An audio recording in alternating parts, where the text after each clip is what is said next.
The champagne flutes clinked around me like a chorus of tiny bells, each sound a reminder that I didn't belong here.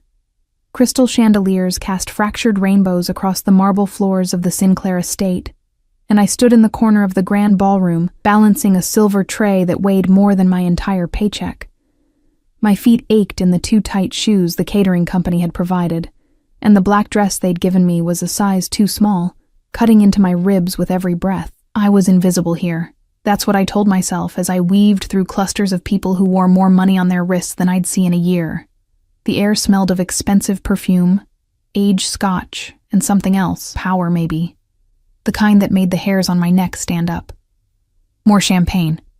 A woman with diamonds dripping from her ears snapped her fingers at me without even looking at my face. "Of course, ma'am." I forced a smile and refilled her glass, my hand steady despite the exhaustion pulling at my bones. I'd been on my feet for 6 hours, and the night was far from over. This was my third catering gig this week. Between my day job at the diner and these evening events, I barely slept. But rent didn't pay itself, and my mother's medical bills kept piling up like autumn leaves. So I smiled, I served, and I disappeared into the background. Then I felt it, a shift in the air, like the temperature had dropped 10 degrees. The conversations around me didn't stop exactly, but they changed, became quieter, more careful. I glanced toward the main entrance and saw them. 3 men in perfectly tailored black suits, moving through the crowd like sharks through water. People parted for them without being asked. But it was the man in the center who made my breath catch. He was tall enough that I had to tilt my head back to see his face properly. Dark hair, styled with a kind of casual precision that screamed money. His suit was black, expensive enough that I could tell from across the room, and it fit him like it had been sewn onto his body. But it wasn't the clothes that made my stomach twist. It was the way he moved, predatory, controlled, like he owned every inch of space he occupied, and the way everyone watched him, with fear barely disguised as respect. I looked away quickly, focusing on my tray. This wasn't my business. These weren't my people. I just needed to get through the next 2 hours, collect my pay, and go home. "Careful," another server whispered as she passed me. "That's Dante Moretti." The name meant nothing to me, but the warning in her voice did. I kept my head down, moving along the perimeter of the room, refilling glasses and collecting empty plates, but I could feel eyes on me, his eyes maybe, though I told myself I was being paranoid. Why would someone like that even notice someone like me? I was backing away from a group of laughing guests when it happened. My heel caught on the edge of an ornate rug. I stumbled, and the tray tilted. Time slowed as I watched a full glass of red wine arc through the air, tumbling end over end in a perfect spiral. It landed with a splash that seemed to echo in the sudden silence. All over the front of an impeccably white suit jacket. My heart stopped. I looked up, and up, and up, until I met eyes so dark they looked black in the chandelier light. Cold, assessing, dangerous. Dante Moretti stared down at me, red wine dripping from the lapel of what was probably a $5,000 suit. His expression didn't change, didn't flicker with anger or surprise. Just nothing. Which was somehow worse. "I'm so sorry," I stammered, grabbing napkins from my tray with shaking hands. "I'm so sorry. I didn't see. I wasn't looking." I reached toward him to blot the wine, and one of his companions, a man built like a brick wall, moved forward like he was going to intercept me. But Dante raised one hand, barely a gesture, and the man stopped instantly. "It's fine," Dante said, his voice low and smooth, with an edge that made my skin prickle. "No, it's not. I was babbling now, my face burning with humiliation. Everyone was watching. Everyone. "I'll pay for the cleaning. You'll what?" His eyebrow arched slightly. "Do you have any idea what this suit costs?" The question wasn't cruel exactly, just factual, which made it worse. "I'll work it off," I said desperately. Whatever it takes. I'm so sorry." He studied me for a long moment, and I felt like an insect under a microscope. Then his lips curved into something that wasn't quite a smile. "You work for Sinclair Catering?" "Yes, tonight." I mean, I'm contracted for tonight. I was still holding the napkins uselessly. Please, I need this job. I can't afford to lose it. Something flickered in those dark eyes. Interest? Amusement? I couldn't tell. What's your name? Emma. Emma Chen. The words tumbled out before I could think better of giving this man any information about myself. Well, he plucked the napkins from my trembling fingers and handed them to the brick wall man. You're right. You can't afford to lose your job, but you also can't afford to replace my suit. My chest tightened. This was it. He was going to have me fired. Maybe even sue me. My mother's face flashed through my mind. Pale, weak, hooked up to machines I was already struggling to pay for. However, he continued, and I held my breath. Accidents happen. I blinked. What? You heard me. He adjusted his cufflinks. Platinum, I noticed stupidly, and the wine-stained jacket didn't seem to bother him at all. Consider yourself fortunate that I'm in a generous mood tonight. Relief flooded through me so fast I felt dizzy. Thank you. Thank you so much. I really didn't mean, but perhaps. He interrupted, his voice dropping lower. You should watch where you're going. These events aren't playgrounds for clumsy little girls. The condescension in his tone hit me like cold water. Clumsy little girls. I'd spent the entire night being invisible, being dismissed, being treated like furniture by people who wouldn't last a day doing what I did. And this man, this stranger in his expensive suit, was looking at me like I was a child playing dress-up. Something in me snapped. I'm not clumsy, I said, my voice sharper than I'd intended. I've been on my feet for 6 hours serving people who don't even see me as human. Maybe if you and your friends didn't take up half the walkway, I wouldn't have had to navigate around you. The silence that fell was absolute. The brick wall man's hand moved inside his jacket. Another of Dante's companions stepped closer. But Dante himself, he just stared at me with an expression I couldn't read. Excuse me? His voice was dangerously soft. I should have stopped. Should have apologized again, backed down, remembered my place. But exhaustion and frustration and 3 years of being invisible had built up inside me like steam in a kettle. You're acting like I ruined your life over a wine stain, I continued, my hands clenched into fists. It's just a suit. You probably have 50 more at home. Meanwhile, I'm going to have to skip meals this week to make sure I don't lose this job because some spoiled... I caught myself, but too late. Some spoiled what? Dante took a step closer, and suddenly the room felt smaller. He smelled like sandalwood and something darker, dangerous. Please, finish your thought. My survival instincts were screaming at me to shut up, to run, to do anything but keep talking. But my mouth had disconnected from my brain. Some spoiled rich guy who's probably never worked a real day in his life is looking down on me like I'm nothing. The words hung in the air between us. One of his men muttered something in Italian that sounded like a prayer or a curse. But Dante's expression didn't change. He just studied me with those bottomless dark eyes, like he was trying to solve a puzzle. Then he smiled. It was a terrible smile, all teeth and no warmth. Spoiled, he repeated, tasting the word. That's refreshing. Most people are more careful with their words around me. Maybe most people don't have anything to lose, I shot back, even though my heart was hammering against my ribs. Oh, Emma Chen. He said my name like he was memorizing it. Everyone has something to lose. Before I could respond, a woman's voice cut through the tension like a knife. Dante, darling. A stunning blonde in a dress that probably cost more than my car glided toward us, her smile wide and predatory. She looped her arm through Dante's without seeming to notice or care about the wine stain. I've been looking everywhere for you, she purred. Then her eyes slid to me with the warmth of a snake. Is there a problem with the help? The way she said help made my teeth clench. No problem, Dante said smoothly, his attention shifting away from me like I'd ceased to exist. Just a minor spill. Nothing that can't be cleaned. Nothing that can't be cleaned, like I was the stain. The blonde laughed, a sound like breaking glass. Well, come along. Senator Morrison wants to speak with you about that property development. As she led him away, Dante glanced back at me one last time. His expression was unreadable, but something in his eyes made my blood run cold. "Be more careful, Miss Chen," he said quietly. "The next person you call spoiled might not be so forgiving." Then he was gone, swallowed by the crowd of expensive suits and designer dresses, leaving me standing alone with my empty tray and racing heart. I should have felt relieved. The encounter was over. I'd kept my job. I'd probably never see him again.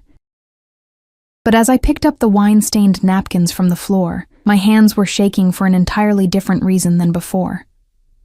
Because the way Dante Moretti had looked at me in those final seconds wasn't angry. It was interested, and something told me that was infinitely more dangerous. I didn't sleep that night. I kept replaying the encounter in my mind, cringing at every word I'd said. What had I been thinking, calling a man like that spoiled? A man who had the kind of presence that made rooms go quiet. The catering manager hadn't said anything about the incident, which should have been a relief, but instead, it just made me more anxious. By the time my alarm went off at 5:30 a.m., I'd convinced myself I was being paranoid. It was over. Done. I'd never see Dante Moretti again, and he'd already forgotten about the clumsy waitress who'd ruined his suit. I dragged myself through my morning shift at Rosie's Diner, pouring coffee and serving pancakes to the early crowd. My feet still ached from the night before, and my eyes felt like they'd been rubbed with sandpaper. But I smiled at the regulars, topped off mugs without being asked, and pretended everything was fine. It was almost 2 p.m. when my phone rang. Unknown number. I almost didn't answer. Probably a spam call about my car's extended warranty, but something made me swipe to accept. "Is this Emma Chen?" A woman's voice, professional and clipped. "Yes? Who's calling?" "This is Rebecca Sterling from Sterling & Associates Law Firm. I'm calling on behalf of our client, Mr. Dante Moretti." My blood turned to ice. What? "Mr. Moretti would like to schedule a meeting with you. Today, if possible. We can send a car to your location at 4 p.m. "A meeting about what?" My voice came out higher than normal. "Look, I already apologized for the suit. I said I'd pay. This isn't about the suit, Miss Chen." Rebecca's tone was perfectly neutral. "Mr. Moretti has a business proposition for you. The details will be discussed in person." "I don't understand. What kind of business would someone like him have with someone like me? That's not information I'm at liberty to share over the phone. Will you accept the meeting?" Every instinct I had screamed at me to say no, to hang up, block the number, pretend this call never happened. But a business proposition from a man who clearly had money, when I was drowning in medical bills and barely making rent. What if I say no? I asked quietly. There was a pause. When Rebecca spoke again, her voice was softer, almost sympathetic. "Then I'm instructed to inform you that Mr. Moretti will be very disappointed, and Mr. Moretti doesn't handle disappointment well." It wasn't a threat. Not exactly. But the implication was clear. I closed my eyes and thought of my mother, hooked up to machines in the extended care facility, of the eviction notice I'd shoved in my drawer yesterday, of the impossible choice between eating and paying bills. "Fine," I said. 4 p.m. "Where?" "The car will pick you up from Rosie's Diner. Be ready." She hung up before I could ask any more questions. I stared at my phone, my reflection ghostly in the dark screen. What had I just agreed to? The car that arrived at exactly 4 p.m. was not what I expected. It was a black Mercedes, sleek and menacing, with windows so dark I couldn't see inside. The kind of vehicle that cost more than most people's houses. A driver in a crisp black suit stepped out and opened the rear door without a word, his eyes hidden behind sunglasses despite the overcast sky. I hesitated on the sidewalk, my worn purse clutched against my chest like a shield. "Miss Chen?" His voice was polite but firm. "Mr. Moretti is waiting." The mention of that name made my decision for me. I climbed into the back seat, and the door closed behind me with a heavy final thunk that reminded me of a vault ceiling shut. The interior smelled like leather and something expensive. Cologne, maybe. The seats were impossibly soft, and there was a privacy screen between me and the driver. As we pulled away from the diner, I watched the familiar streets of my neighborhood disappear through the tinted windows, replaced by increasingly upscale buildings. We drove for 20 minutes, heading toward the financial district where glass towers pierced the sky like shards of ice. Finally, we pulled into an underground parking garage beneath one of the tallest buildings, past security gates that required keycards and facial recognition. The driver opened my door, and I stepped out onto polished concrete that gleamed under fluorescent lights. He gestured toward a private elevator with brass doors. "Penthouse level," he said. "You're expected." The elevator ride was silent except for the soft classical music playing from hidden speakers. I watched the numbers climb, 10, 20, 30, 40, until they stopped at PH. The doors slid open with a whisper. I stepped into a foyer that looked like something from an architecture magazine. Floor-to-ceiling windows overlooked the entire city, the late afternoon sun painting everything gold. The floors were dark hardwood, the furniture minimal and expensive. Modern art hung on the walls, originals, I was sure, not prints. And standing by the windows, hands in his pockets, was Dante Moretti. He'd changed from last night's wine-stained suit into charcoal gray, equally expensive. His dark hair was slightly tousled, like he'd run his hands through it recently. When he turned to face me, those black eyes found mine immediately. "Emma Chen." He said it like a statement, not a question. "Thank you for coming." Did I have a choice? The words slipped out before I could stop them. One corner of his mouth lifted. "There's always a choice. You made yours." I stayed near the elevator, my fingers finding the strap of my purse. "Your lawyer said you had a business proposition. What could you possibly want from me?" "Direct. I appreciate that." He moved away from the windows, each step deliberate and measured. "Can I offer you something to drink? Water? Wine?" His eyes glinted with dark humor. "I promise not to wear it this time." "I'm fine. I'd just like to know why I'm here." He studied me for a long moment, then gestured to a sleek leather couch. "Sit, please." It wasn't really a request. I perched on the edge of the couch, my back straight, ready to bolt if necessary. Dante sat in the chair across from me, close enough that I could see the gold flecks in his dark eyes, the shadow of stubble along his jaw. "Let me tell you a story," he began, his voice low and smooth. "About a man who built an empire from nothing, who clawed his way up from the streets, who made deals with devils to protect what was his. This man has enemies, powerful ones, enemies who would love nothing more than to see him fall." I swallowed hard. "Why are you telling me this?" "Because context matters, Emma. This man needs something that money can't buy. He needs legitimacy, respectability, the kind that comes from the right connections, the right appearances." His eyes never left mine. "He needs a wife." The words hung in the air between us like smoke. I laughed. I couldn't help it. A short, disbelieving sound. "You're not serious." "I'm always serious." "Then you're insane." I started to stand. "I'm leaving." "Sit down." His voice didn't rise, but the command in it made me freeze. "I haven't finished. I don't need to hear more. I don't know what kind of joke this is." "Your mother is at St. Catherine's Extended Care Facility," he interrupted, and my blood turned to ice. "Stage 4 lung cancer. The treatment is experimental, not covered by insurance. Your bills are currently at $237,000 and climbing.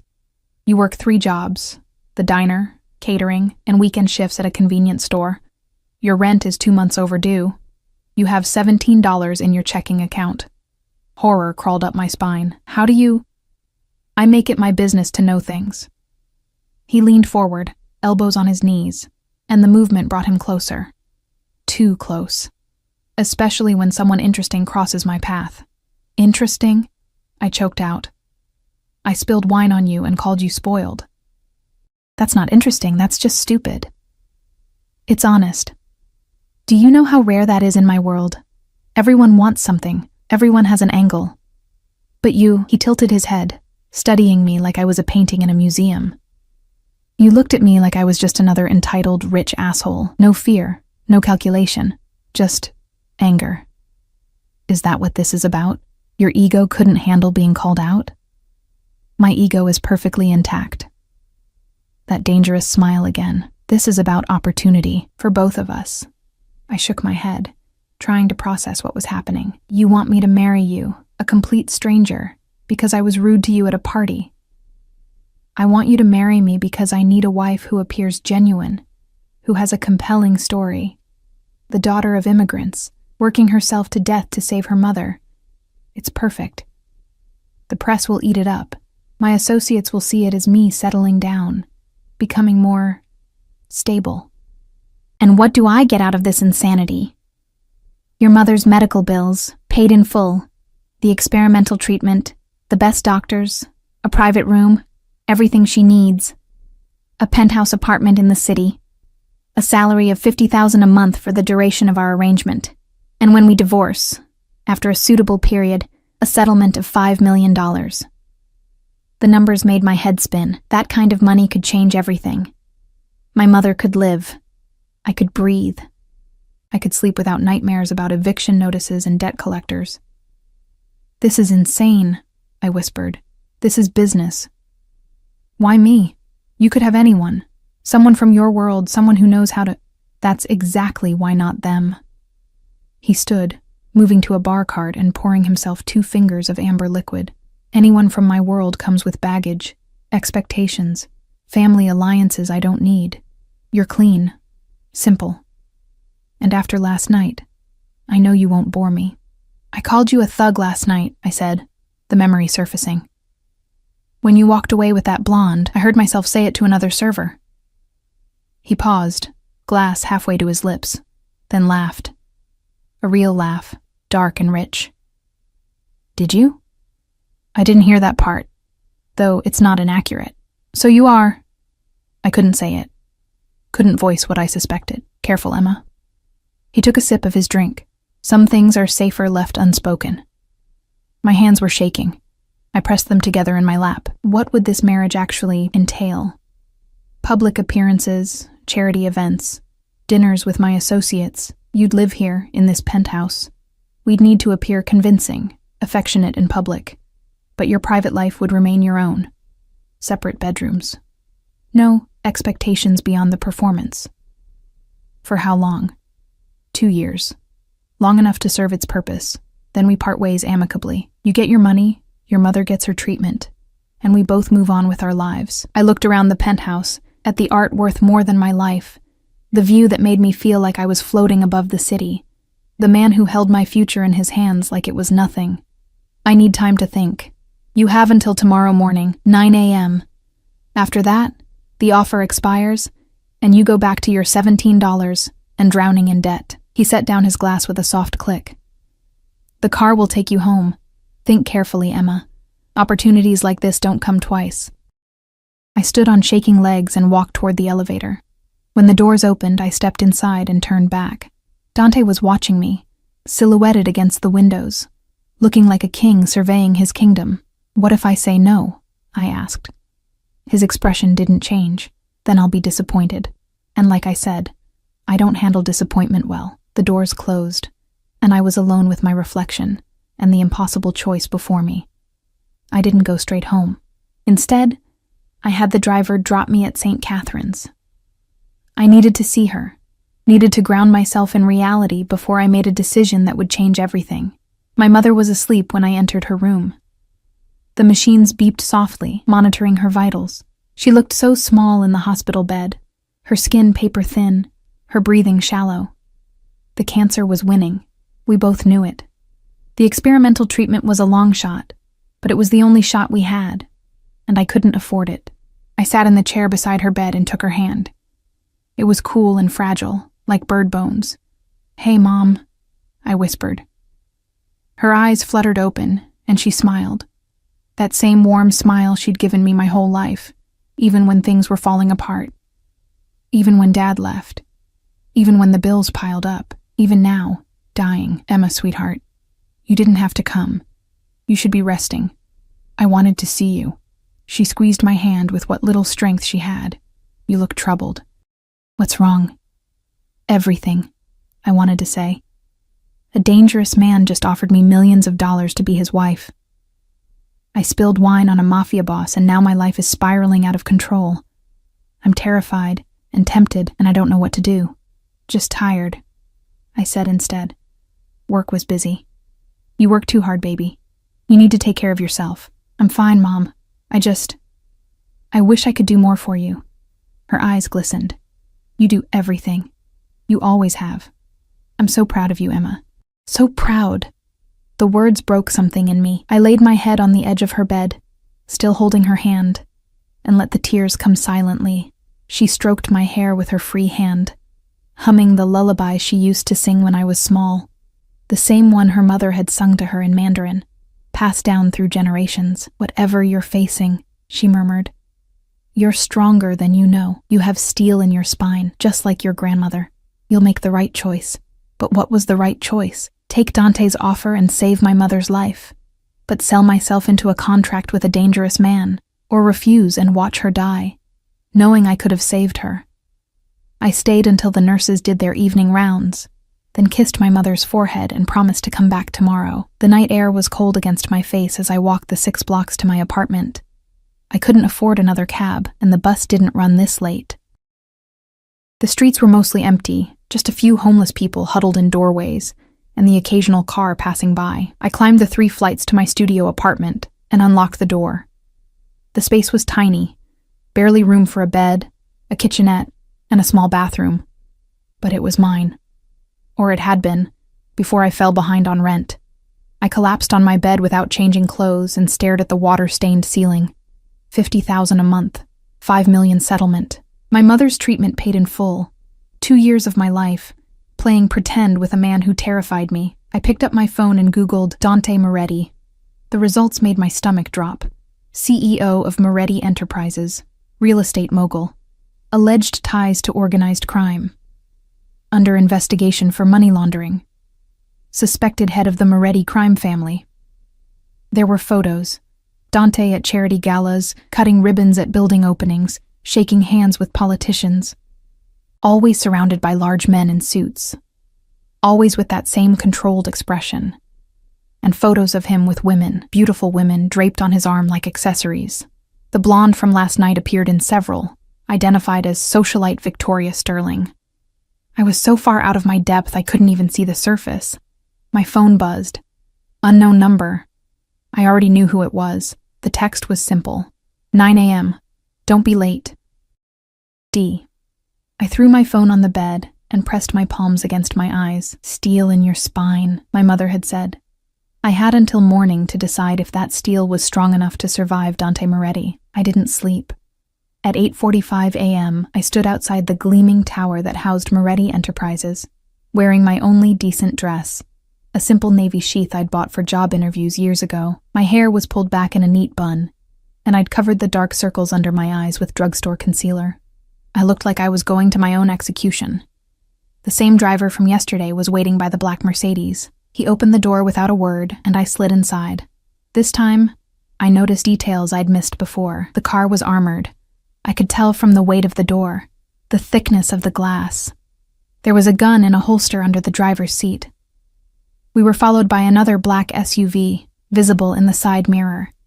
This wasn't just wealth. This was protection, power, danger. We parked in the same underground garage, but this time the driver escorted me to a different elevator.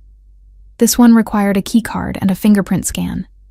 The doors were solid steel. 40th floor, he said. Mr. Moretti's private office. The elevator rose smoothly, and my stomach churned with each passing floor.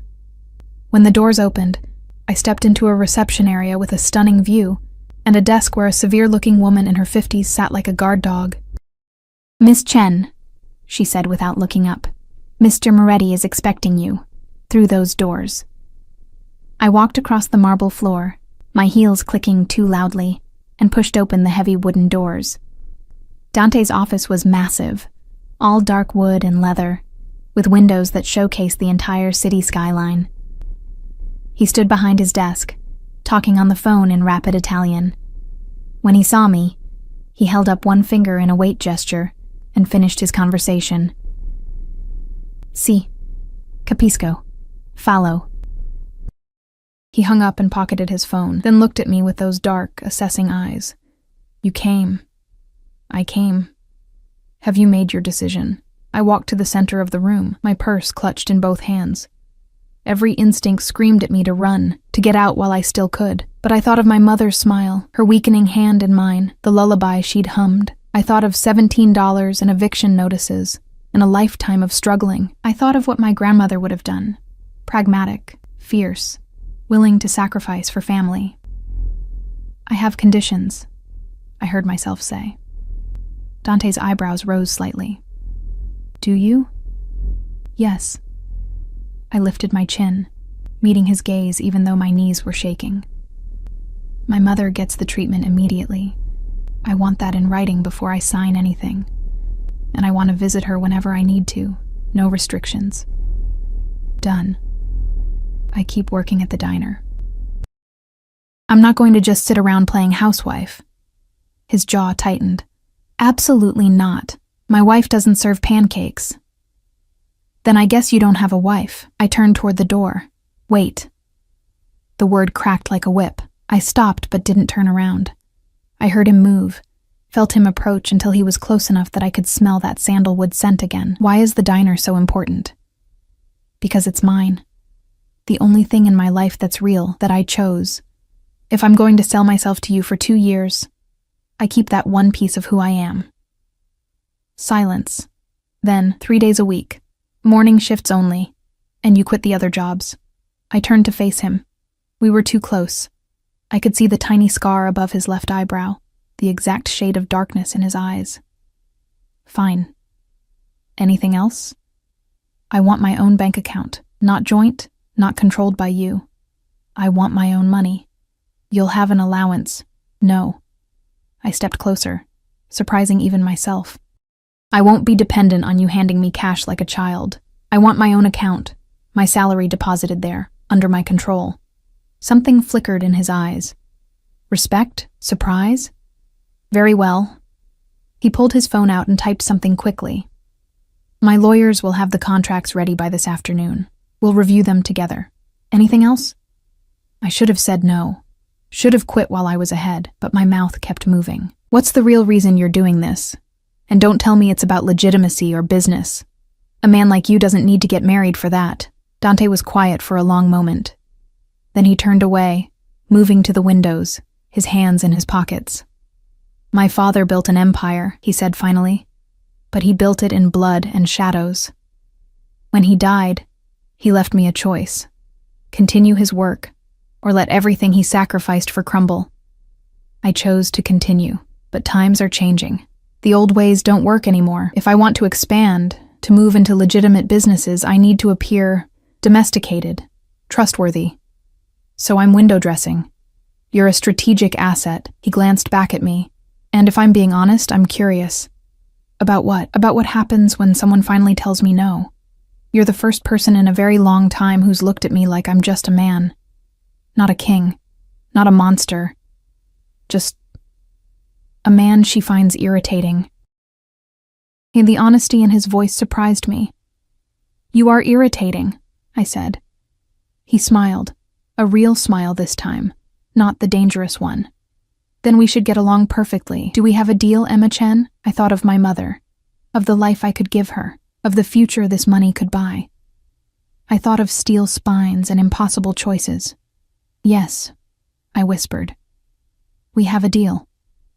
Dante crossed the room in 3 strides and extended his hand. Then welcome to the family, future Mrs. Moretti. I took his hand, and his fingers closed around mine, warm, strong, possessive. And I wondered what I'd just agreed to.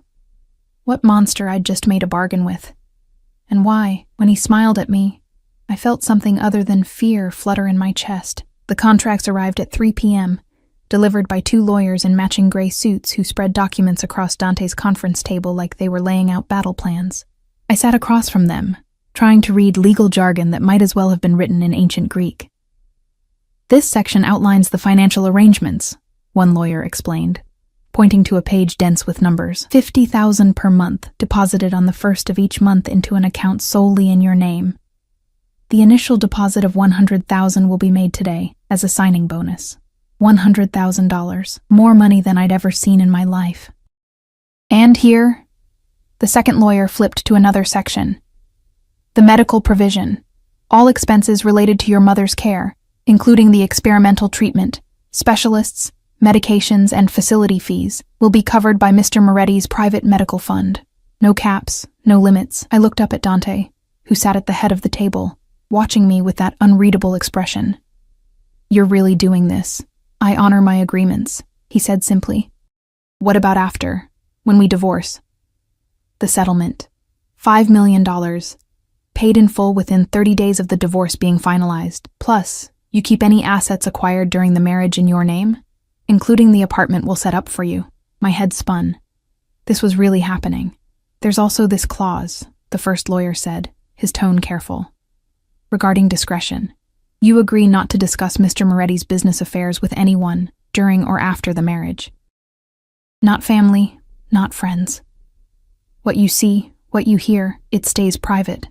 What if I see something illegal?" The room went very quiet. Dante leaned forward, elbows on the table. "You won't. I keep my business and my personal life separate. But if you're asking whether you'll be expected to lie to the police or commit crimes, no. That's not what this is about. Then what is it about? Privacy. My world is dangerous, Emma. The less you know, the safer you are. Trust me on that." I didn't trust him. Not even a little bit. But I also didn't have much choice. Fine. What else? We went through page after page. The living arrangements. I'd move into the penthouse within the week. Public appearances. At least 2 per month. More during election seasons or major business events. Social media. I'd need to maintain accounts, post occasionally about our relationship, but a team would help manage it. "And this," the second lawyer said, sliding a separate document toward me. "The prenuptial agreement. In the event of divorce, you waive any claim to Mr. Moretti's existing assets or business holdings. You receive the agreed-upon settlement, nothing more." "I don't want his business," I said. "I just want what we agreed to. Sign here. And here. And here." My hand shook as I picked up the pen. This was it. The moment everything changed, I thought of my mother in that hospital bed. Thought of the eviction notice. Thought of drowning in debt for the rest of my life. I signed. Dante signed after me, his signature a bold slash across the page. Then he stood and extended his hand again. "Congratulations, fiancé. When's the wedding?" I asked, my voice hollow. 2 weeks. Small ceremony, immediate family only. Then a larger reception for business associates. 2 weeks? I can't plan a wedding in 2 weeks. You won't have to. I have people for that. He checked his watch. Speaking of which, they'll be here in an hour. What people? Wedding planner, personal shopper, hair and makeup consultant. You'll need a full wardrobe. My wife can't be seen in— He gestured vaguely at my navy dress. Heat flooded my cheeks. There's nothing wrong with my clothes. There's nothing wrong with a Honda Civic either, but I don't drive one. He softened slightly, seeing my expression. Emma, this isn't personal. It's part of the image we're selling. You need to look the part. The part of your trophy wife, the part of someone who belongs in my world. Even if it's temporary, I wanted to argue. Wanted to tell him to take his money and his condescension and shove it. But I'd already signed the contracts. Already taken the first step into the cage. Fine, I said tightly. But I'm keeping my diner uniform. Something that might have been amusement flickered across his face. Fair enough. The next 3 hours were a whirlwind of measurements, fabric swatches, and people talking at me like I was a mannequin instead of a person. The wedding planner, a tiny woman named Patricia with an iPad and an iron will, asked me questions about flowers and centerpieces that I had no answers for. Whatever you think is best, I kept saying, until Dante finally intervened. Patricia, Emma is trusting your expertise. Keep it elegant, simple. No ice sculptures or doves or whatever Instagram trend is happening this week. Of course, Mr. Moretti. Patricia made notes. What about the color scheme? Gold and ivory, he said without hesitation. Next question. He made decisions with the same efficiency he probably used to run his empire. Quick, decisive, final. And somehow, without asking my opinion on any of it, he managed to choose things I actually liked. The personal shopper, Marco, was a different story. Darling, we need to update everything, he declared, circling me like a shark.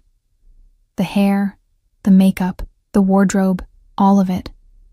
"I like my hair," I protested. "It's lovely, but it's hiding you. We need to show you off." He ran his fingers through my long black hair, pulling it this way and that. Layers. Maybe some subtle highlights to bring out your bone structure. "No. Emma." I said no. "You can style it however you want for events, but you're not cutting it or dyeing it." Marco looked at Dante, clearly expecting backup. Instead, Dante shrugged. "She said no. Move on." The surprise on Marco's face almost made me smile. We spent another hour going through photographs of dresses, shoes, bags. Every time Marco suggested something too revealing or too flashy, I vetoed it, and every time, Dante backed me up. "She needs to look sophisticated, not desperate," he told Marco. "Think old money, not new." By the time everyone left, I was exhausted. I slumped on Dante's office couch, my head spinning with details and decisions and the reality of what I'd committed to. Dante poured 2 glasses of wine and handed me one. "You held your own today. Did I have a choice?" "There's always a choice. You could have let them steamroll you. Most women in your position would have." "Most women in my position aren't being forced into a fake marriage with a crime boss." "Alleged crime boss," he corrected with a slight smile. "And you're not being forced. You agreed. There's a difference." I took a long sip of wine. It was good. Probably expensive. Everything in his world was expensive. "When do I move in?" "Friday. That gives you 3 days to handle your current apartment. Say goodbye to your neighbors. Pack what you want to bring."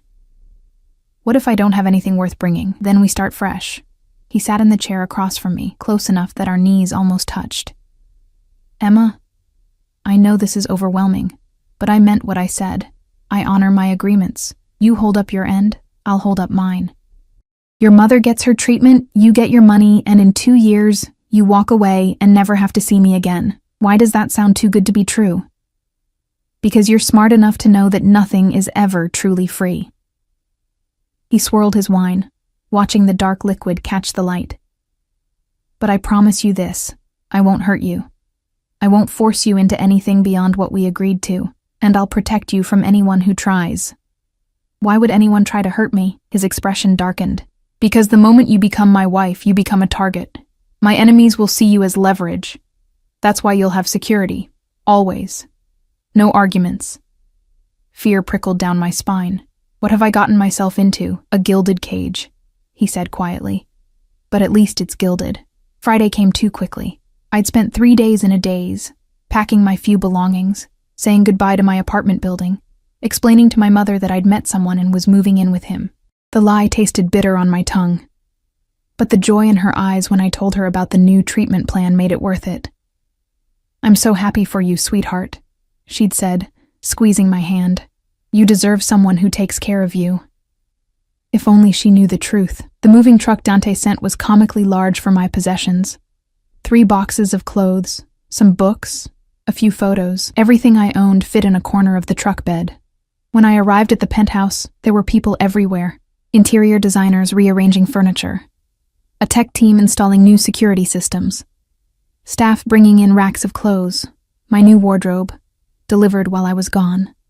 And Dante, in the middle of it all, orchestrating chaos with calm efficiency. "Your room is ready," he said when he saw me. "Second door on the left. The master is at the end of the hall." "Where will all these people be living?" I asked, gesturing at the staff. "They don't live here.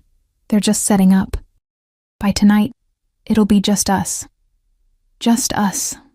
The thought made my stomach flip. He showed me to my room, and I stopped in the doorway, stunned. It was bigger than my entire former apartment.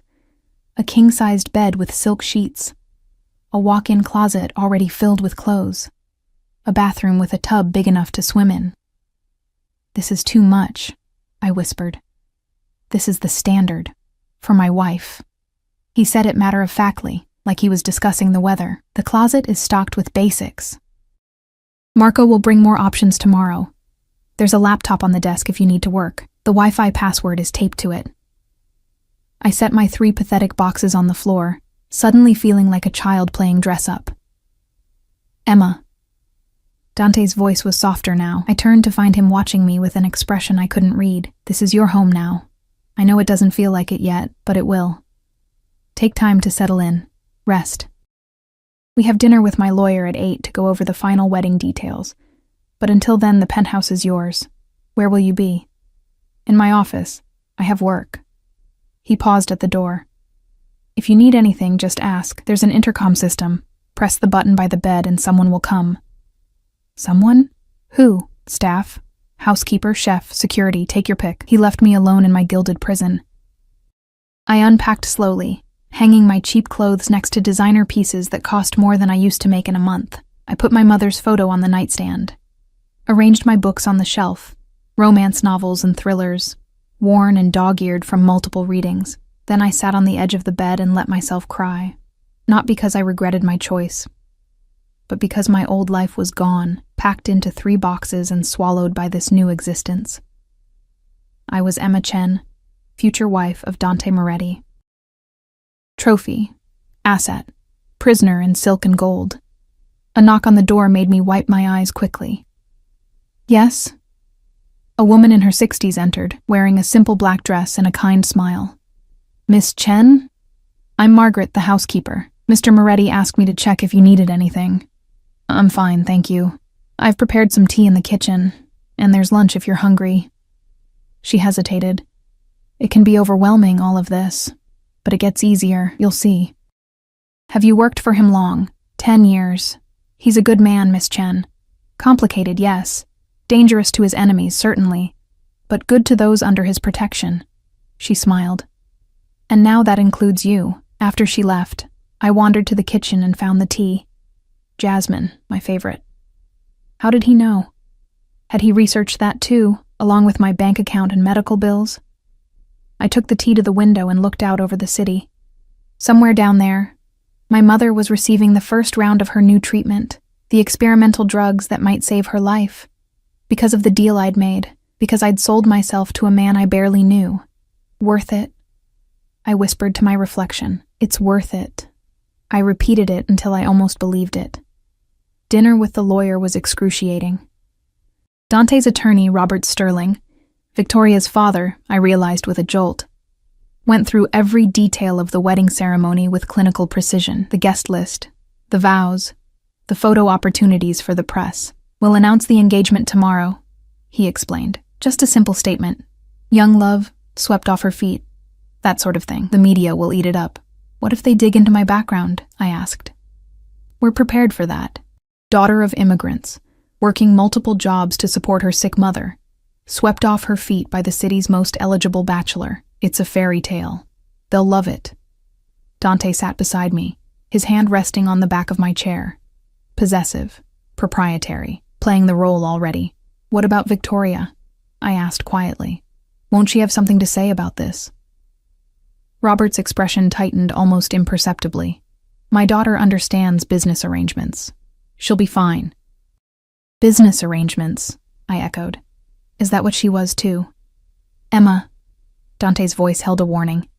No, it's a fair question. Robert leaned back in his chair. Victoria and Dante have known each other since childhood. There was an expectation, but expectations change. She'll adapt. I doubted that. I'd seen the way Victoria looked at Dante at the party, like he was hers, bought and paid for. Moving on, Robert continued. The ceremony will be at the Ashford estate. 200 guests. Press will be controlled. Approved photographers only. Emma, you'll need to make a statement to the media. We'll write it for you. I can write my own statement. Both men looked at me in surprise. Can you? Robert's tone was patronizing. I'm not an idiot, I snapped.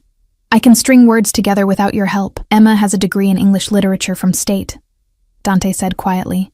She's more than capable. I stared at him. How did he know that? I hadn't mentioned it. Robert cleared his throat. Very well. Draft something and send it to me for approval. We talked for another hour about seating arrangements, menu selections, the honeymoon, a weekend trip to his estate in the Hamptons for appearances, separate rooms, of course. By the time Robert left, my head was pounding. You look exhausted, Dante observed. I am exhausted. This is insane. All of it. Welcome to my world. He poured himself a scotch. Get used to it. This is just the beginning. How do you live like this? Every move calculated, every word measured. Practice. He took a sip, his eyes meeting mine over the rim of the glass. And necessity.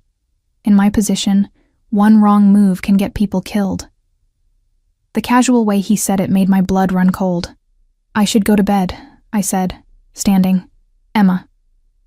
He caught my wrist as I passed, not hard, just enough to stop me.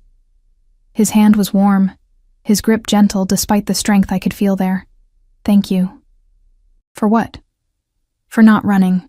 For going through with this. I know it's not easy. You're paying me $5 million. That makes a lot of things easier. Is that the only reason you're here? The money? I could have said yes. Should have said yes. But something in his eyes made me honest. No, I admitted quietly. It's mostly for my mother. The money is just a bonus. He released my wrist, his fingers trailing against my skin. Get some rest. Tomorrow we announce our engagement to the world. I retreated to my room and closed the door, leaning against it with my heart pounding. This was my life now, playing pretend with a dangerous man, lying to the world, becoming someone I wasn't. I changed into pajamas and climbed into bed, the silk sheets cool against my skin. Through the wall, I could hear Dante moving around in his room. The shower turning on, the quiet sounds of him getting ready for bed. And I wondered, not for the first time, what I'd really agreed to, what price I'd really be paying for my mother's life, and whether, when this was all over, I'd even recognize myself anymore. The announcement went live at 10 a.m. I was at the diner, pouring coffee for the morning regulars, when my phone exploded with notifications. Text messages, social media alerts, missed calls from numbers I didn't recognize. I ducked into the kitchen and pulled up the news on my phone. The headline made my stomach drop. Moretti heir engaged to mystery woman. There was a photo, one I didn't even remember being taken. Dante and me leaving his building yesterday, his hand at the small of my back, both of us looking like we belonged together. Like we were actually in love. The article was worse. Dante Moretti, CEO of Moretti Enterprises and one of the city's most eligible bachelors, announced his engagement today to Emma Chen, 26. According to sources close to the couple, Moretti was swept off his feet by the hardworking daughter of Chinese immigrants. Chen, who works multiple jobs to support her ailing mother, met Moretti at a charity event last week. The whirlwind romance has culminated in an engagement that friends describe as meant to be. Whirlwind romance. Meant to be. I wanted to laugh or scream or both. Emma! My boss, Rosie, appeared in the doorway, her phone in hand and her eyes wide. Is this true? You're engaged to Dante Moretti? Yes, it happened fast. Fast? Honey, you didn't say a word. When did you even meet him? Last week, at a catering event. Rosie's expression shifted from shock to concern. She'd known me for 3 years, knew about my mother, knew how hard I struggled. Emma, sweetheart, are you sure about this? That man is... There are rumors. I know what people say. I cut her off gently, but he's been good to me. And he's taking care of my mother's medical bills. Understanding dawned in her eyes. Oh, honey. I need to do this, Rosie, for her. She pulled me into a hug that smelled like coffee and cinnamon rolls. Then I'm happy for you. But you be careful, you hear me? And you better still come visit after you're some fancy society wife. I'm not quitting, I said.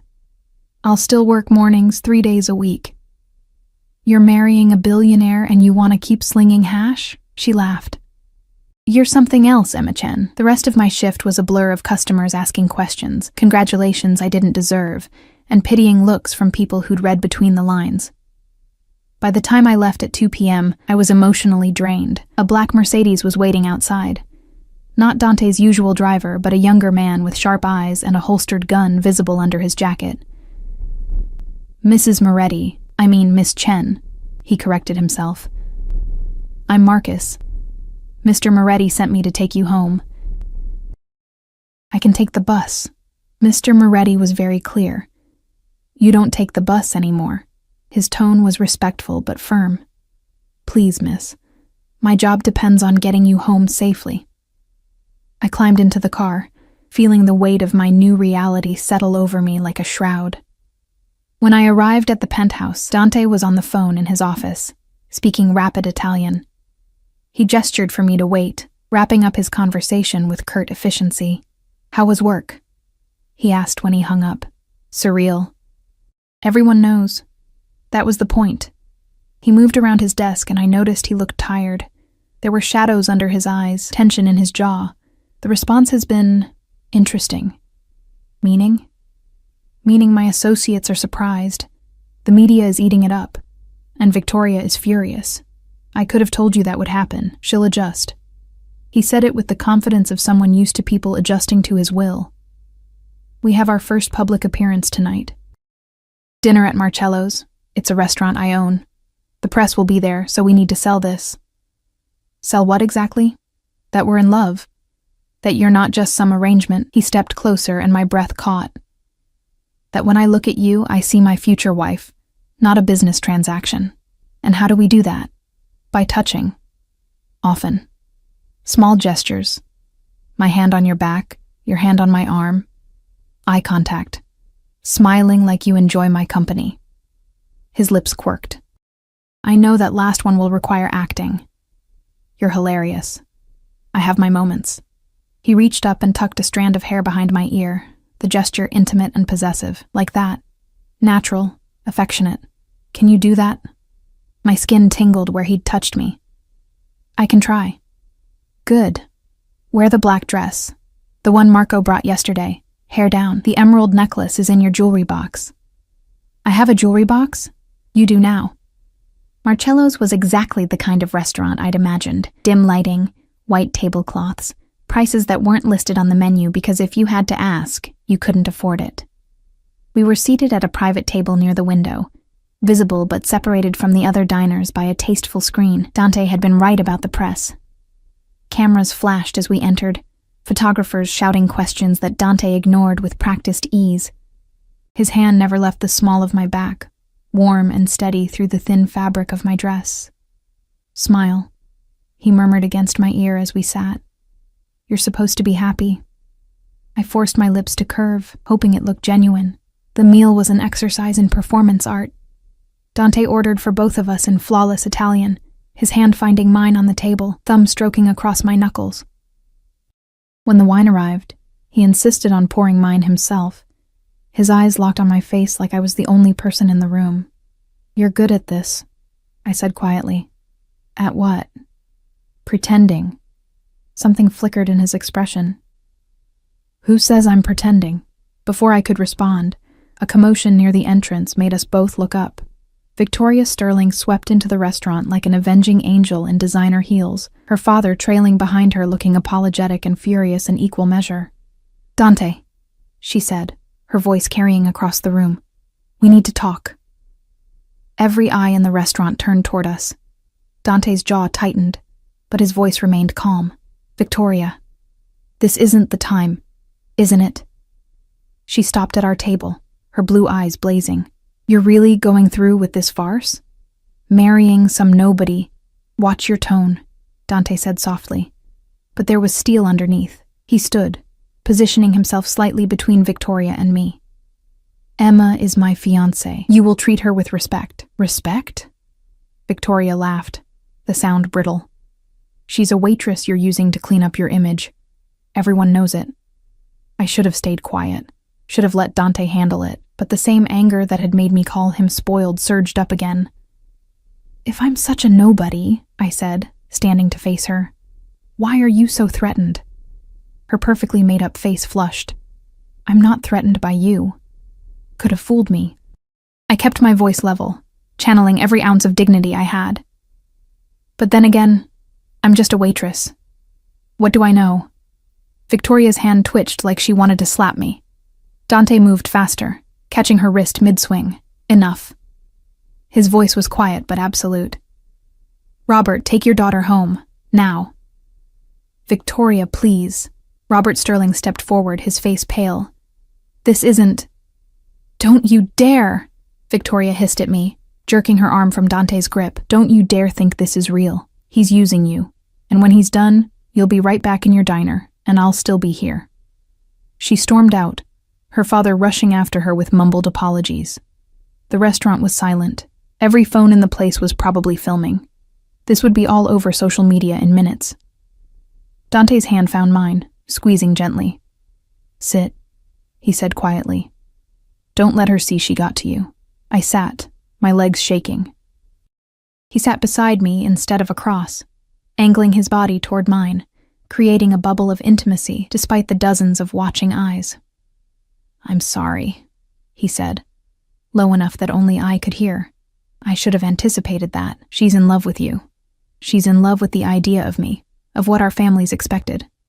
He signaled the waiter, who appeared instantly. "We're ready for the check." "But we haven't eaten. We're leaving, now." His tone brooked no argument. In the car, the privacy screen up, Dante's composure finally cracked. He ran a hand through his hair, exhaling sharply. "That was a disaster. Will there be consequences? For you, I mean? Robert will smooth things over. Victoria's just... She doesn't handle change well. She called me a nobody. You're not." He turned to face me in the dim interior. "You held your own tonight. Most people fold when Victoria goes on the attack. I've dealt with worse than rich girls having tantrums." "I don't doubt it." His eyes searched my face. "Are you okay?" The question surprised me. Why wouldn't I be? Because this is harder than it should be. The scrutiny, the attacks. I brought you into this. Into my mess. I knew what I was signing up for. Did you? He reached up, and I thought he was going to touch my face, but he stopped just short, his hand hovering in the space between us. I'm not sure I did. The moment stretched, charged with something I couldn't name. Then his phone buzzed, and the spell broke. He checked the message and cursed under his breath. "I need to handle something. Marcus will take you home. What about you?" "I have a meeting. Don't wait up." He was already typing a response, his attention shifting to business. The vulnerable man from seconds ago disappeared behind the CEO mask. When we arrived at the penthouse, he didn't get out. Just caught my hand before I could leave. "Emma?" He waited until I looked at him. "What Victoria said about me using you. Isn't that exactly what you're doing?" His thumb brushed across my knuckles, maybe at first. "But you're not what I expected." "What did you expect?" "Someone easier, softer, more pliable." A slight smile. "You're none of those things. Sorry to disappoint.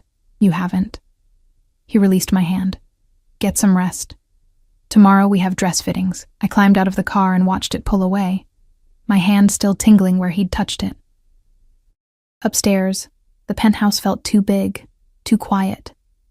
Margaret had left dinner in the kitchen, some pasta dish that probably had a fancy Italian name I couldn't pronounce. I ate mechanically, staring at my phone as the internet dissected my encounter with Victoria.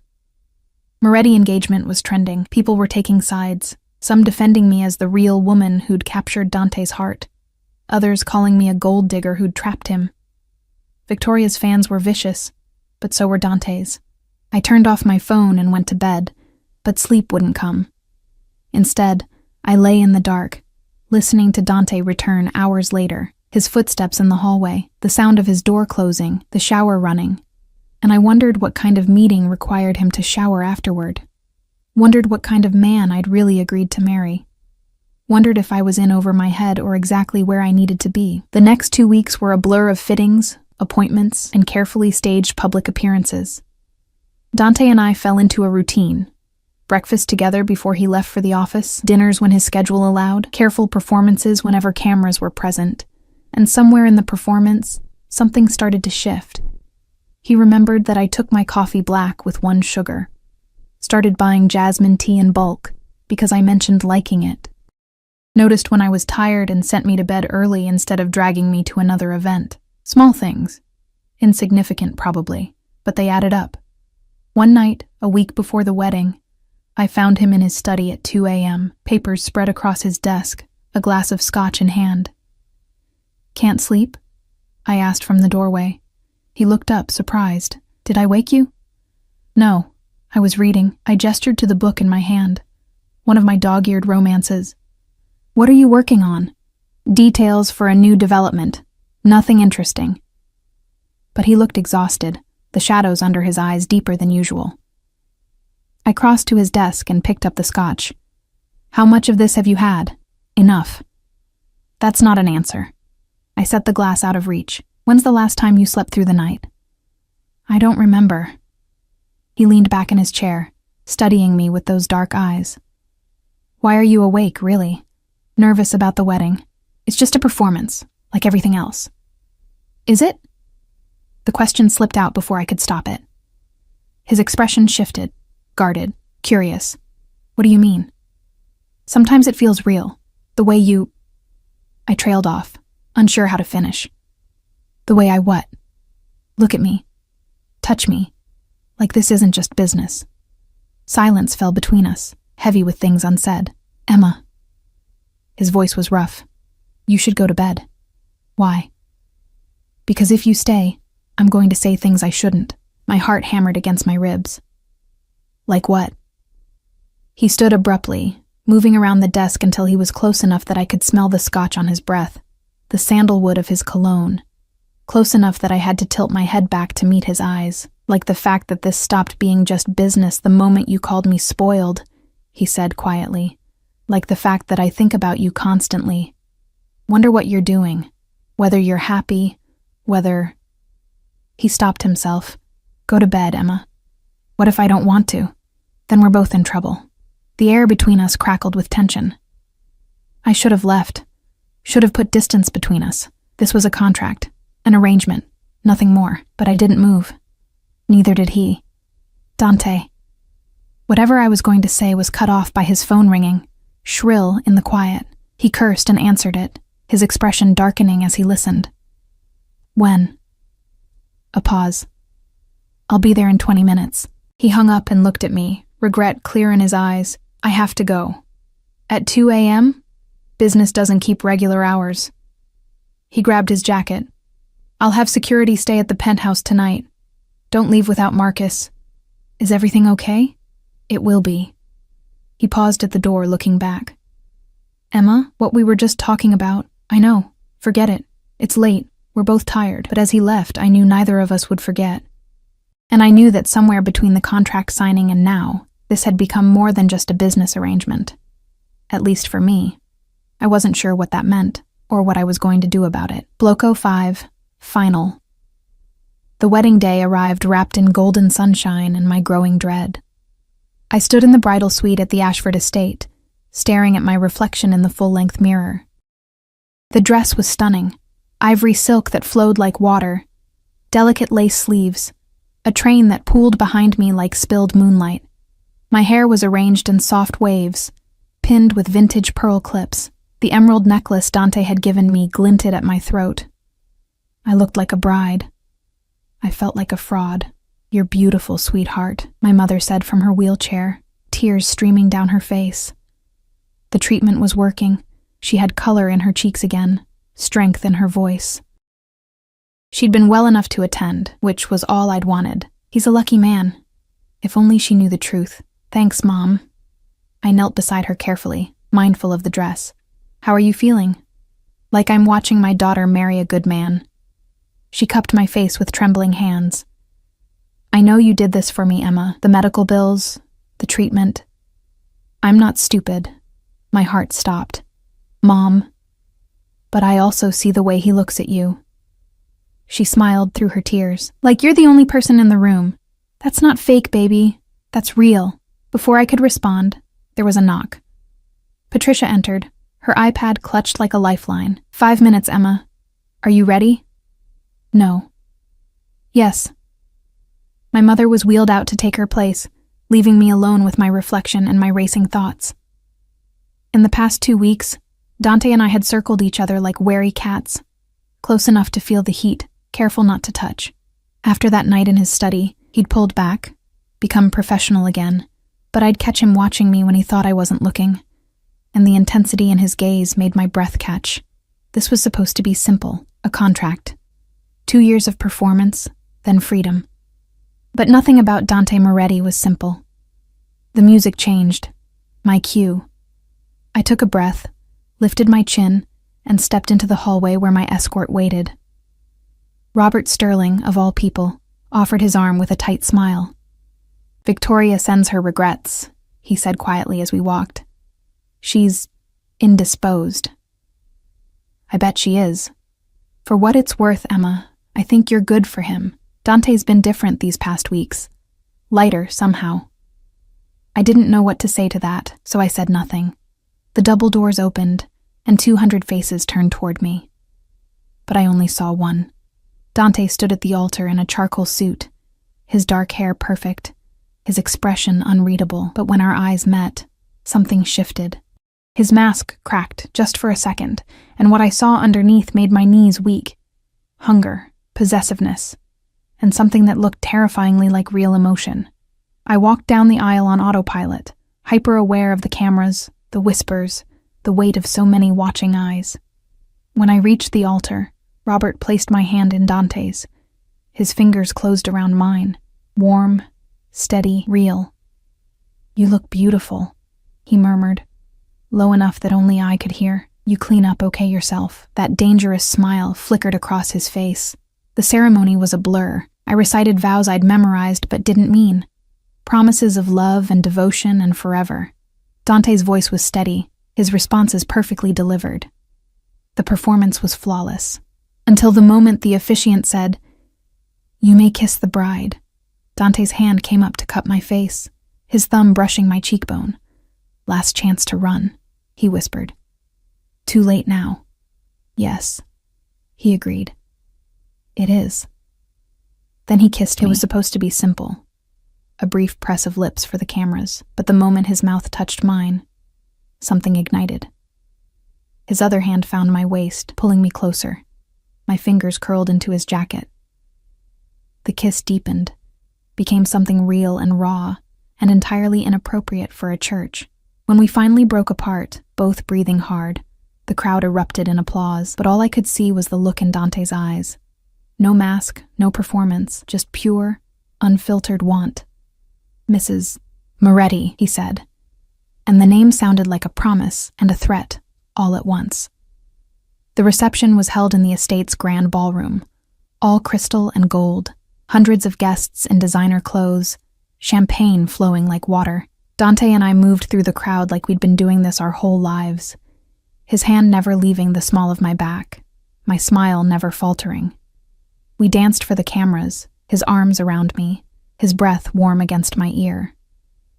"You're doing well," he said. "So are you." "Oscar-worthy performance. Is that what you think this is?" I looked up at him, searching his face. "Isn't it?" Before he could answer, a commotion near the entrance drew everyone's attention. The music stopped. Conversations died. A man entered. Tall, silver-haired, in an expensive suit that screamed old money, but it was the menace that rolled off him in waves that made my skin crawl. He was flanked by 4 men who looked like they ate nails for breakfast. Dante's entire body went rigid, his hand on my waist tightened almost painfully. "Marco Santini," he said quietly, and I heard the barely controlled rage in his voice. "Who?" "My father's old partner, my enemy." He released me, stepping forward. "Stay here," but I grabbed his arm. "Dante?" "Emma," he looked at me, and his eyes were cold, empty. The man I'd started to know vanished, replaced by someone dangerous. "Stay. Here." He crossed the ballroom, his men materializing from the shadows to flank him. The 2 groups met in the center of the dance floor like armies facing off.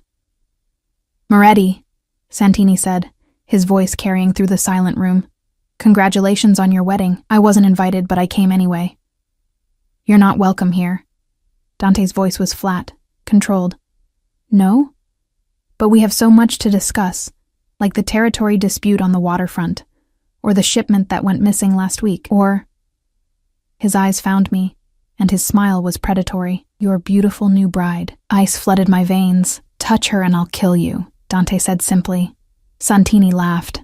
"Such passion. But you see, Dante, marriage makes you weak, gives you something to lose, something I can take away." Everything happened at once. Santini's men moved. So did Dante's. Guests screamed, scrambling for the exits. I heard the unmistakable sound of guns being drawn. Then Dante was there, grabbing my hand, pulling me toward a side exit. Run! We burst through doors, down a corridor, his security surrounding us. Behind us, shouts, gunfire, chaos. What's happening? I gasped.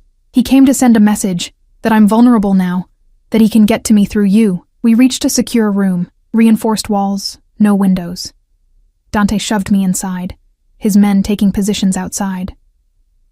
Lock the door, he ordered. Don't open it for anyone but me. Where are you going? To end this. His eyes were black, empty of everything except cold fury. Stay here, Emma, I mean it. He turned to leave, but I caught his jacket. Dante, wait. I can't. He pulled away. If I don't handle this now, they'll never stop coming. Never stop trying to use you against me, then let them. It's not worth dying over. Something flickered in his expression. You're wrong. You are worth dying over. Before I could process that, he was gone. I locked the door with shaking hands and sank to the floor in my wedding dress, listening to muffled shouts and the distant crack of gunfire.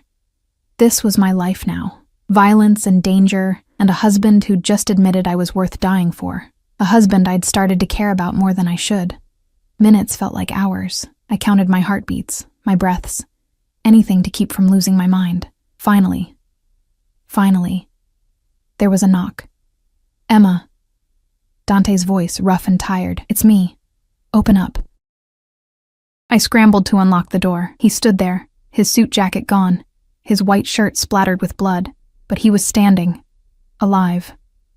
Are you hurt? I grabbed his arms, searching for wounds. Not my blood. He stepped inside, closing the door.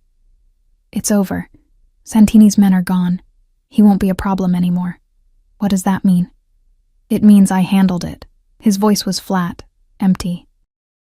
I stared at this man I'd married, this stranger with blood on his shirt and death in his eyes, and I should have been terrified, should have run screaming. Instead, I reached up and touched his face. He flinched like I'd burned him. Emma, don't what? Don't touch you? Don't care that you almost got killed? My voice broke. Don't fall for you? The words hung between us like a confession. His hands came up to grip my wrists, but he didn't push me away. You can't. It's not real. Isn't it? I stepped closer. When did it stop being fake, Dante? When you started remembering how I take my coffee? When you looked at me during the ceremony like I was the only person in the world? When you said I was worth dying for? I shouldn't have said that, but you did. I pulled one hand free and placed it over his heart. It was racing. Tell me this is still just business. Tell me you don't feel anything and I'll believe you. He stared at me for a long moment, war raging behind his eyes. Then he broke. His mouth crashed into mine, hungry and desperate and real. His hands cupped my face, then slid into my hair, destroying the careful arrangement. I grabbed his shirt, pulling him closer, tasting scotch and danger and something indefinably him. We stumbled backward until I hit the wall, his body pressing against mine, one hand braced beside my head. The kiss was nothing like the one at the altar. This was raw, honest, everything we'd been holding back. This is a mistake, he breathed against my lips, probably. You should run from me, from this life. Too late. I kissed him again. I already signed the contract. He pulled back just enough to look at me, his eyes searching mine.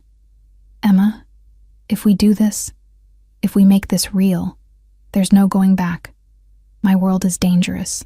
My enemies won't care that you're innocent. They'll use you against me. They already tried tonight, and it will happen again. Can you live with that? I thought about my mother, safe and healing because of him. Thought about the past weeks, watching him be ruthless in business but gentle with me. Thought about the man behind the mask, the one who remembered my coffee order and bought jasmine tea. Can you live with letting me go? I countered. Something cracked in his expression, the last of his control shattering. No. God help me. No. Then stop trying to push me away. He kissed me again, softer this time, and it felt like a promise, like choosing each other despite everything screaming at us not to. When we finally broke apart, both breathing hard, he rested his forehead against mine. This changes everything, he said quietly. I know. 2 years won't be enough. My heart stuttered. What? I don't want a temporary wife, Emma. I want— He stopped, seeming to struggle with the words. I really want you.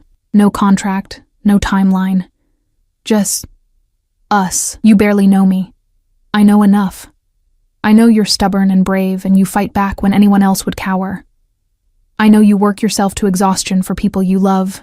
I know you see me, the real me, and you're not afraid. His thumb brushed my cheek. I know that somewhere between hating me and tolerating me, you started to care. And I know I've been falling for you since the moment you called me spoiled.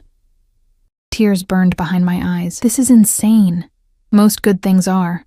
He pulled back slightly. But I need you to understand what you're agreeing to. This won't be easy. My life is complicated, dangerous. There will be threats, attacks, things I can't protect you from. Then teach me to protect myself. Surprise flickered across his face. What?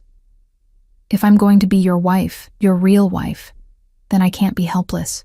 Teach me. How to handle threats. How to navigate your world. How to be strong enough to stand beside you instead of behind you. A slow smile spread across his face. The first real smile I'd seen from him. You continue to surprise me. Good. I'd hate to be boring. He kissed me again, gentler, and it tasted like new beginnings. 3 months later, I stood in Dante's office, our office now, reviewing contracts for the new shelter we were opening. The Moretti Foundation, dedicated to helping families afford medical care. My idea, his money, our project together. Mrs. Moretti, Margaret knocked on the open door. Your mother is here. Send her in. My mother entered, walking on her own now, the cancer in remission. She looked healthy, vibrant, years younger than she had in that hospital bed. Emma, darling, she hugged me tight. I can't stay long. I have that volunteer shift at the shelter. But I wanted to drop these off. She handed me a box of her famous almond cookies, and the familiar scent made me smile. You didn't have to. I wanted to. For you and Dante. She glanced around the office. Speaking of, where is your husband? Meeting with contractors. He'll be back soon. Good. I want to thank him again for everything he's done. She squeezed my hand. I was wrong, you know. At the wedding, when I said you did this for me. Mom. You did at first, but somewhere along the way, it became real. I can see it in your eyes when you look at him. And the way he looks at you, she smiled. Like you hung the moon, heat crept up my neck. It's complicated. Love usually is. She kissed my cheek. I'm proud of you, sweetheart. You found your steel spine and used it to build something beautiful. After she left, I stood at the window, looking out over the city. From up here, everything looked small, manageable. But I knew better now. Knew that danger lurked in shadows, that enemies plotted, that the price of loving Dante Moretti was constant vigilance. But I also knew it was worth it. Arms wrapped around me from behind, and I leaned back against Dante's chest. How was the meeting? I asked. Productive. The waterfront development is approved. He pressed a kiss to my temple. How's your mother? Good. Happy. She brought cookies. She always brings cookies. I could hear the smile in his voice. I think she's trying to fatten me up. Is it working? Maybe. He turned me in his arms, his dark eyes soft as they met mine. I have something for you. He pulled a small box from his pocket. Inside was a ring, not the massive diamond I wore for show, but something simpler, a thin gold band with a single emerald. What's this? The engagement ring I would have given you if we'd done this the right way. If I'd courted you properly, earned your trust, asked you to marry me because we loved each other. Not because of a contract. Tears blurred my vision. Dante, I know we can't redo the past. Can't change how this started, but I want you to have this anyway, as a promise that every day going forward, I choose you. Not because of a contract or an arrangement, but because I love you. The words hit me like a physical force. He'd never said them before, not like this. I love you too, I whispered. You infuriating, dangerous, impossible man. He slid the ring onto my finger, next to the wedding band. Still think I'm spoiled? Absolutely. I stood on my toes to kiss him, and you still think I'm stubborn, without question. He kissed me back, deep and slow. But you're my stubborn waitress who calls me a thug. And you're my spoiled mafia boss who swept me off my feet. We stood there, wrapped in each other, the city sprawling below us. Two people who'd started as strangers, bound by a contract, who'd found something real in the performance. I thought about the terrified girl who'd spilled wine on a dangerous man's suit, who'd agreed to marry him to save her mother, who'd been so sure she could keep her heart locked away. That girl was gone. In her place stood a woman who'd learned to be strong, to fight, to love despite the danger, a woman who'd found her home in the arms of a man everyone warned her away from. No regrets? Dante asked quietly. I looked at the ring on my finger, at the man who'd given it to me, at the life we were building together. Not a single one. He kissed me again, and through the window I could see our reflection. Two people intertwined, inseparable, real. The contract that brought us together was long forgotten, replaced by something infinitely more binding. Love, choice, forever. And if that made me foolish, then I'd happily be a fool for the rest of my life. Because some cages, I'd learned, were worth staying in. Especially when they were gilded with love, built on trust, and opened from the inside. This was my life now. My choice, my love, and I wouldn't change a single thing.